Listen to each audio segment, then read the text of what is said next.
debate night on the future of the Affordable Care Act, also known as Obamacare. Welcome to our viewers in the United States and around the world. I'm Jake Tapper.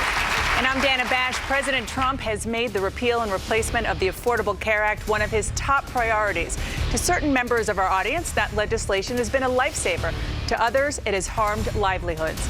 These defenders and supporters of Obamacare will get to question two leading members of Congress who will shape what comes next. So please welcome the runners-up for the Democratic and Republican nominations for president in their first debate. Senator Bernie Sanders, independent of Vermont.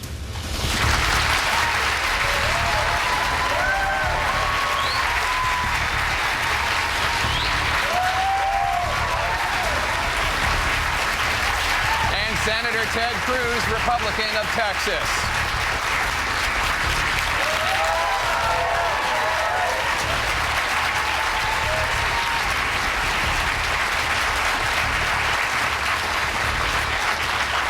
Senators, welcome. Please take your positions behind the podiums. Now, before your opening statements, we want to talk about the ground rules that you both agreed to. You will get 90 seconds to answer questions posed to you, 45 seconds for responses and rebuttals. Timing lights will guide you.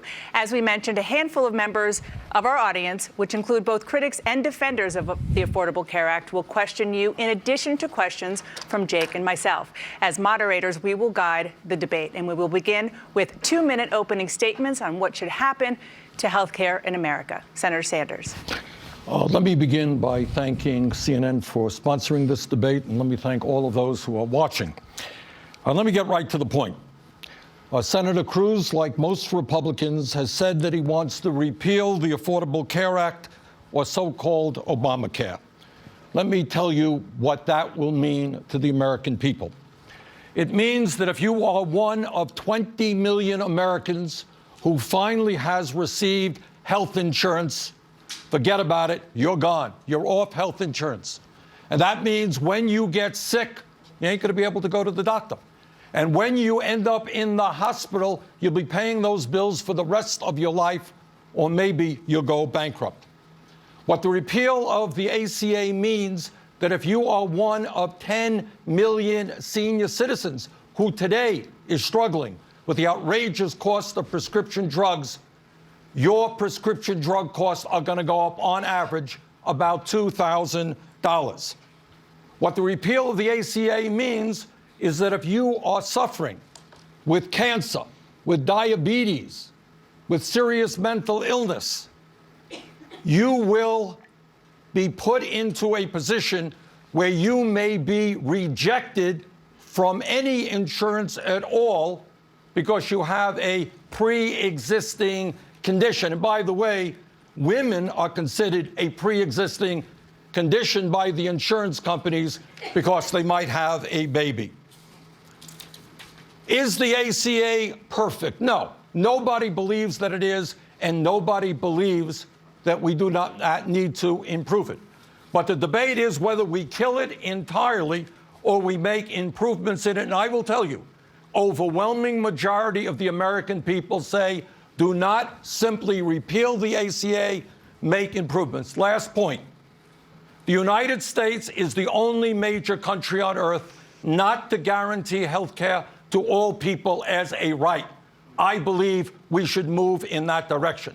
The ACA has been a step forward. We have got to go further and join every other major country on earth and say that if you are an American, you are guaranteed health care as a right, not a privilege. Thank you. Thank you, Senator Sanders. Senator Cruz, what should happen with health care in America? Well, Dan, I think I get an opening statement as well, so yes. I'll start with that, Please. Which is just simply saying thank you. Thank you guys for hosting this. Thank you for Bernie for joining this, and thank you to CNN for hosting this. You know, often in politics we have debates that are sound bites that are 60 seconds or 90 seconds on a topic, and I appreciate CNN devoting real time to this issue because it matters.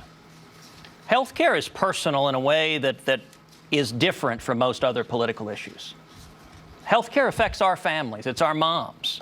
Healthcare is our kids. It's the future. It can quite literally be whether we live or die. And this is an issue where Bernie Sanders and I have fundamentally different approaches. Bernie and the Democrats want government to control health care. I trust you, and I trust your doctors. I think health care works better when you're in charge of your family's health care decisions, when you can sit down with your doctor and decide the care that's best for your family without government setting rules, without government rationing, without wait periods. And that's the fundamental divide we're having. You know, 6 years ago when Obamacare was being adopted, it's possible that reasonable minds could have differed on whether this was a good idea. But 6 years into it, we've seen the results. We remember Obamacare. A series of promises were made to us by President Obama. Number one, most infamously, if you like your plan, you can keep your plan.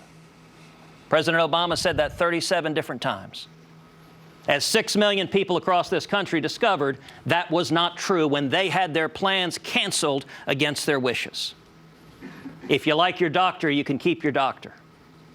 Again, millions discovered that wasn't true. And President Obama promised the American people the average family's premiums would drop $2,500. Not only wasn't that true, but the average family's premiums have risen $5,000. That's why people are unhappy with this disaster of a law, because it's driven up the cost of health care. It's reduced your choice. It's reduced your freedom. And this last election was a referendum on Obamacare, and the American people quite rightly decided this plan isn't working. Senator Cruz, thank you so much. We have a lot of questions for both of you from members of the audience, but before we get to them, I want to ask about a pressing matter on Capitol Hill, and I'll start with you, Senator Cruz. House Speaker Paul Ryan said today that the legislation to repeal and replace Obamacare would be done this year. On Sunday, President Trump said that a plan may not be rolled out until 2018. Not that it would, but that it may not be rolled out until 2018. Is anything less than a full and swift repeal and replacement of Obamacare a broken promise? Listen, I think everyone agrees there is an urgency to honor the promises we made. You know, since Obamacare was passed, we've had multiple elections, 2010, 2014, 2016, where the number one issue in each of those elections was Obamacare. And you know, what we're arguing here was argued in front of the American people. The Democrats said over and over again, if Obamacare is repealed, all these people are going to lose coverage. Now, that's not true, and we're going to get into that. But that was the argument that was made to the American people. And 2010, 2014, 2016, I believe, were a mandate from the voters. They said, we're tired of premiums going up. We're tired of deductibles going up. We're tired of losing our doctors, of less choices. So, yes, should Congress move swiftly to repeal Obamacare? Absolutely. Now, nobody thinks we're done once Obamacare is repealed. Once Obamacare is repealed, we need common sense reform that increases competition, that empowers patients, that gives you more choices, that puts you in charge of your health care rather than empowering government bureaucrats to get in the way. And these have been common sense ideas, I would note, that for 6 years Republicans have been proposing. And for 6 years, Democrats have been fighting, saying no changes at all to Obamacare, even as people were hurting and losing their coverage. This election is about honoring the promises we made to the people who elected us. Senator Sanders? Well, the truth is that the Republicans are now in a panic because the American people have caught on that the absolute repeal of Obamacare without improvements in it, without a plan to make it better, would be an absolute disaster. So when Ted talks about giving people choice, here's your choice. You got cancer and you go to the doctor and the insurance company says, we're not going to cover it.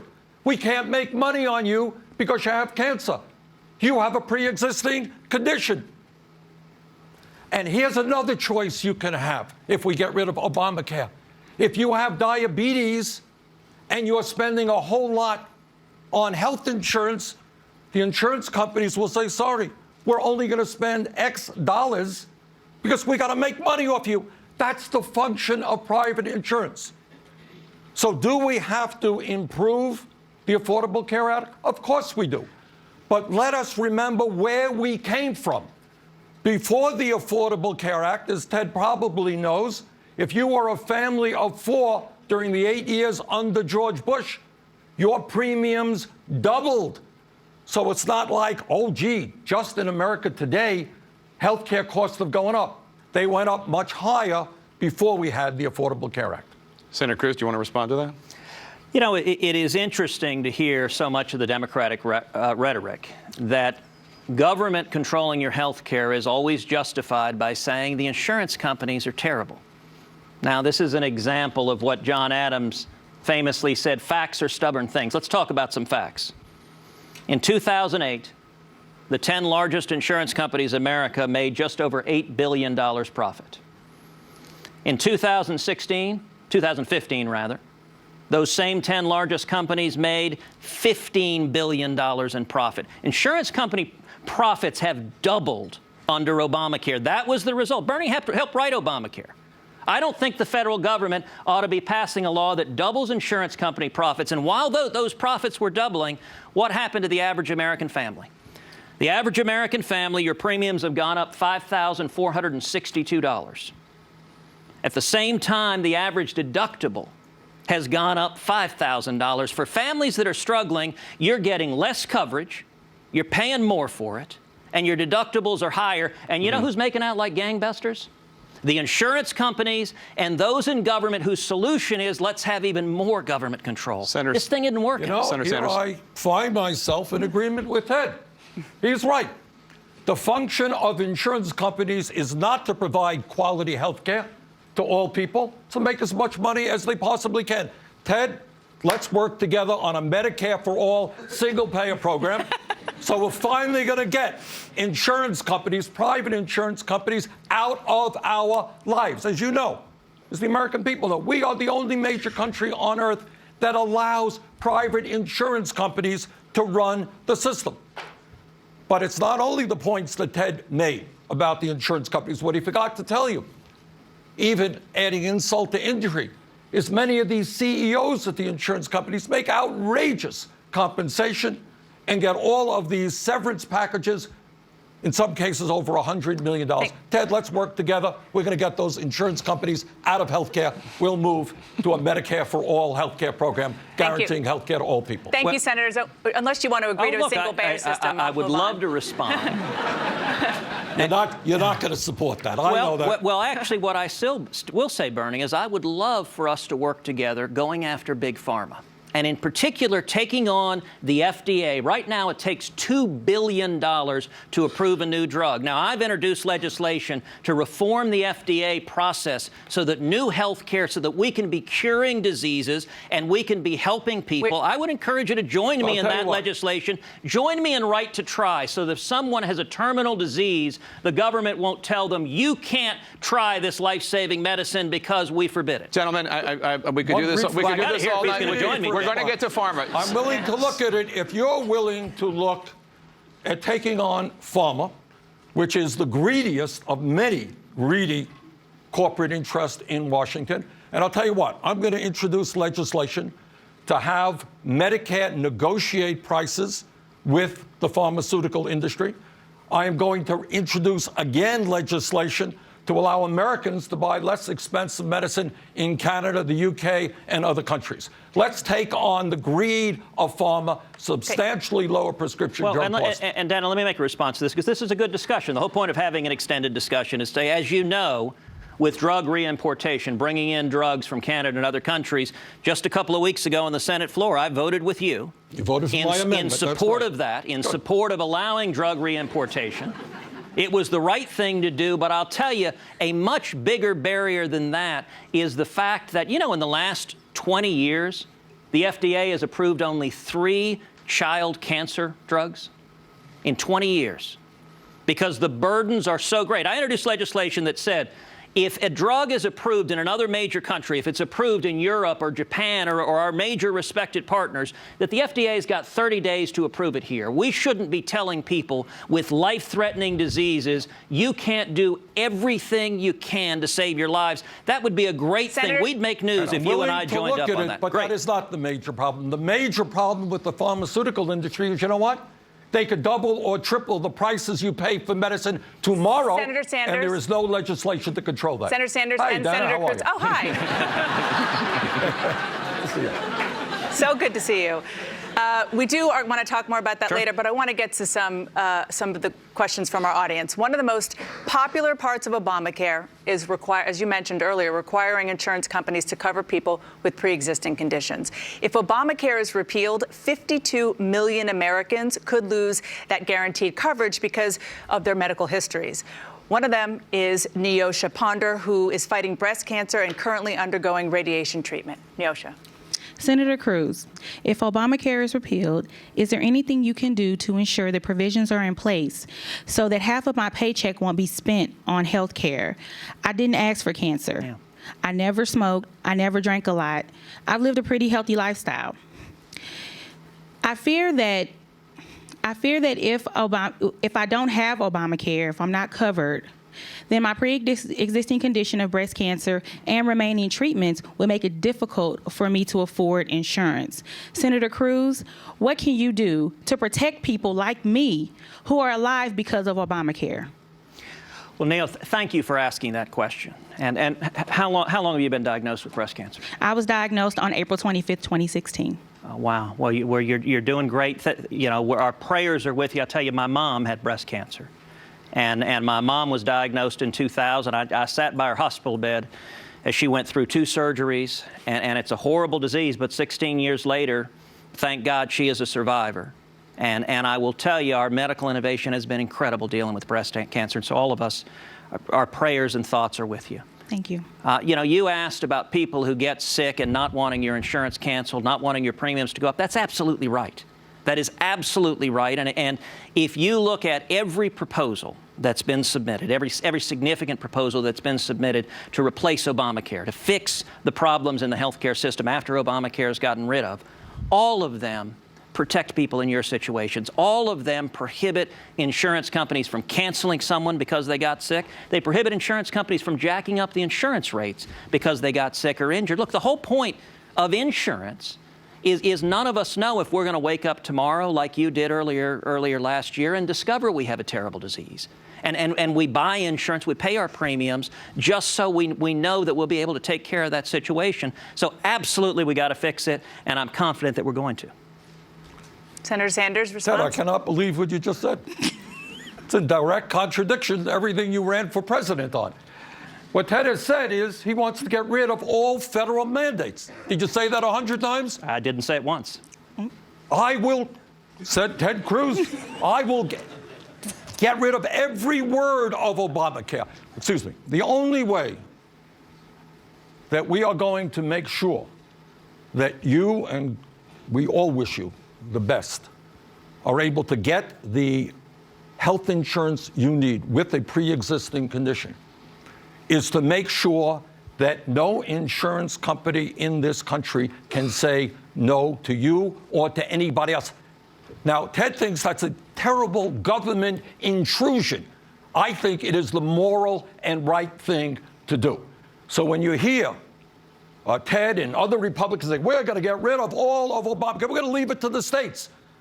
Well, what do you think the states are going to do? You think they're going to maintain the ability to protect people with pre-existing conditions? They're not. We're going to go back to the obscenity of where we were before Obamacare was passed. Senator Cruz, your response, and in it, could you just clarify, will you support anything that doesn't mandate people with pre-existing conditions continue to have coverage?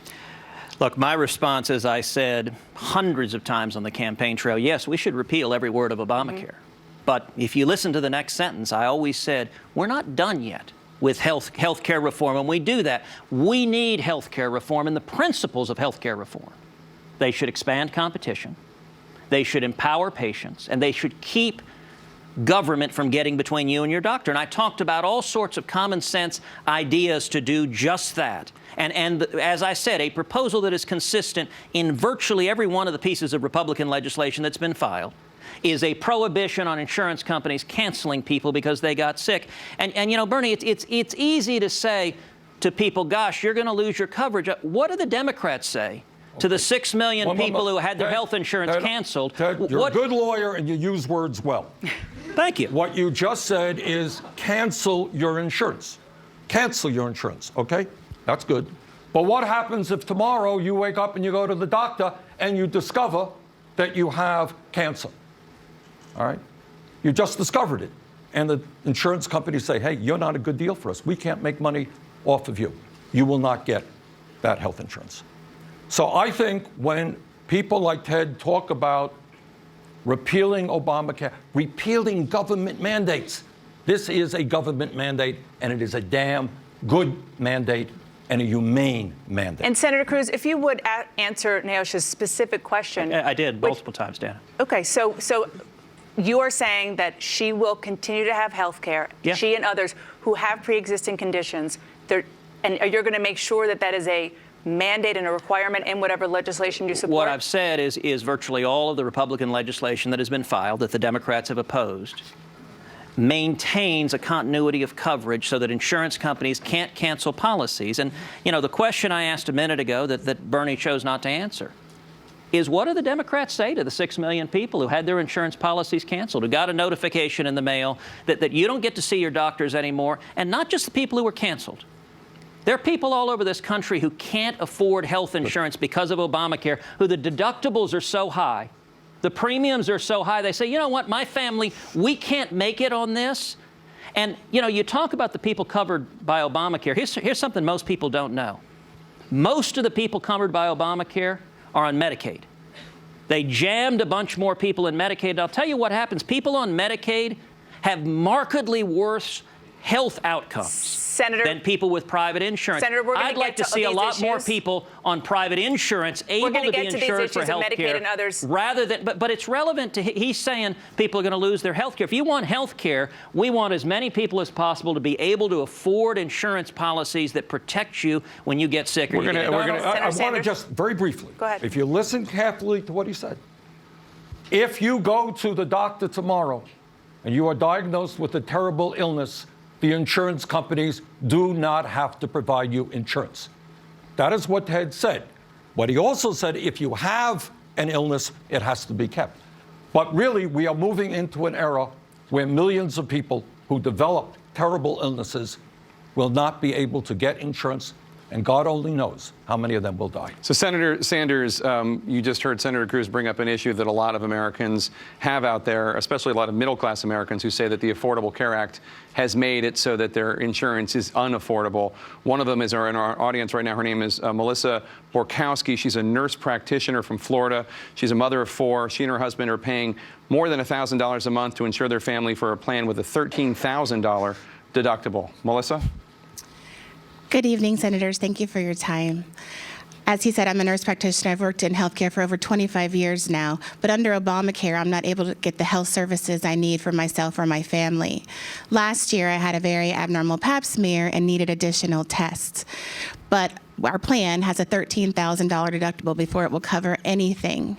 So I wasn't able to afford to get those tests done, so now I sit here wondering if I have an undiagnosed cancer, and that will eventually take me away from my 4 children. My plan premiums plus deductible cost over $25,000 for the year, and it covers little more than basic preventative services. Senator Sanders, my question is, why should my family be forced to pay so much money for an insurance plan that is essentially useless and doesn't do anything for me? Pam? Melissa, you ask a great question, and the answer is it is totally absurd. It is totally absurd. But the real question we should be asking, Melissa is talking about an outrageous deductible, right? Yes. So it prevents you from going to the doctor when you should be going. The real question, which is never talked about or very rarely talked about, is why we end up spending as a nation twice as much per capita on health care as do the people of any other country. Now, if you were in Canada, you know what? You would get the health care that you needed. If you were in the UK, France, Germany, Scandinavia, you would get the health care you need as a right of being a citizen in this country.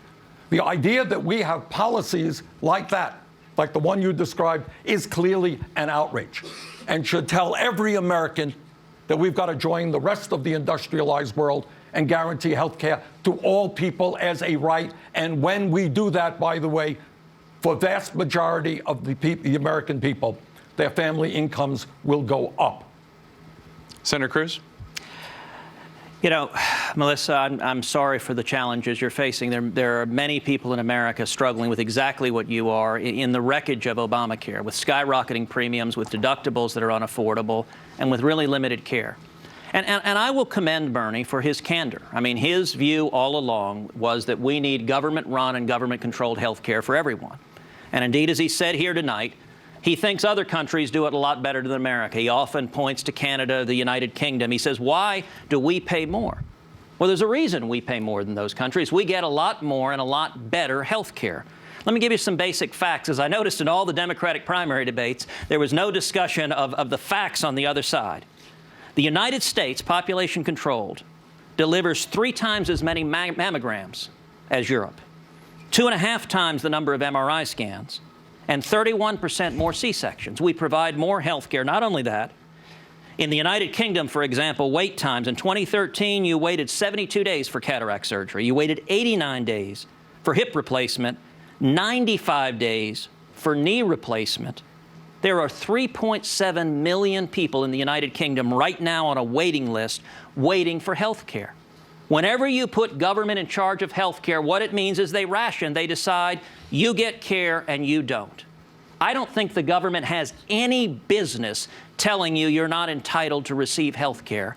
That's why I think the answer is not more of Obamacare, more government control, more of what got us in this mess. Rather, the answer is empower you, give you choices, lower prices, lower premiums, lower deductibles, empower you and put you back in charge of your health care. Senator Cruz, thank you. Senator Sanders, let me ask you just as part of Melissa's question. Florida, the state she's from, now offers fewer insurance options through Obamacare, through the insurance exchange. There was a nearly 25% decline in the number of insurers in 2017 nationally compared to 2016. There are 5 states that only have 1 insurer providing insurance on the exchange. What would you do to ensure that consumers have both choice and manageable costs? Fair question. Let me get back to Melissa, and I'll get to you. It's part of her question, though, because the competition's down. Well, Ted talks about the problems that exist in other countries in terms of waiting lines. He talks about rationing. We have enormous rationing in this country. When you have 28 million people who have no health insurance, that's rationing. When you have people who can't afford to go to the doctor or can't afford to buy prescription drugs, 1 out of 5 Americans can't afford the prescription drugs their doctors prescribe. That's called rationing. Except there's no rule on that. There's no law on that. It's just people don't have the money to buy what they need in terms of health care. To answer your question, Jake, what I have long supported within the context of Obamacare as we move toward a Medicare for All single-pay program is a public option. There should be a Medicare-type public option available in all exchanges, in all states in this country. And I think that would substantially lower the cost of health care in this country and provide real competition to the private sector. Senator Cruz? Well, Jake, I think the question you asked is a very good one, and you're right that choices have gone down dramatically. Indeed, I don't know if the cameras can see this, but in 70% of the counties in America, on Obamacare exchanges, you have a choice of 1 or 2 health insurance plans. That's it. 70% of the counties in America. It's interesting. You look at this map. This also very much looks like the electoral map that elected Donald Trump. It's really quite striking that the communities that have been hammered by this disaster of a law said enough already. Now, Bernie likes talking about a public option. That's another way of saying government control of your health care. It's socialized medicine, and what does it mean? Every country where it's been applied, you've seen rationing, you've seen government deciding, especially seniors. Seniors, you don't get the health care you need. Now, Bernie mentions Canada quite a bit. I know quite a bit about Canadian health care. I was born there. You know, Bernie, that may be the best argument against your position is you know, look what it produced. Look at the results. Yeah, that's right. But, you know, people vote with their feet. In 2014, over 52,000 Canadians left Canada to get health care in the United States and other countries. I'm reminded of a comment Ronald Reagan used to say about East Berlin, about the Berlin Wall. He said, the funny thing the leftists never seem to notice, the machine guns all point one direction.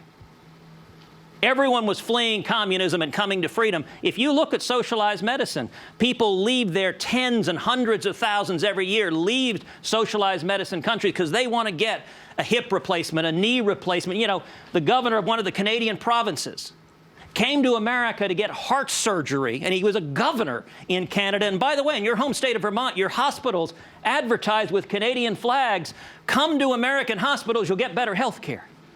I don't want to mess up our health care. I want patients, all of us, to be in charge of our health care, not government deciding what health care we get. Government deciding. Now, government doesn't decide in Canada or any place else. And by the way, as you well know, Canada had for many years a conservative prime minister.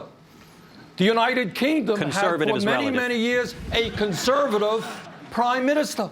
I don't see those countries junking their healthcare systems, in which, by the way, poll after poll shows, not that they don't have problems. Of course they have problems. Every healthcare system in the world has problems.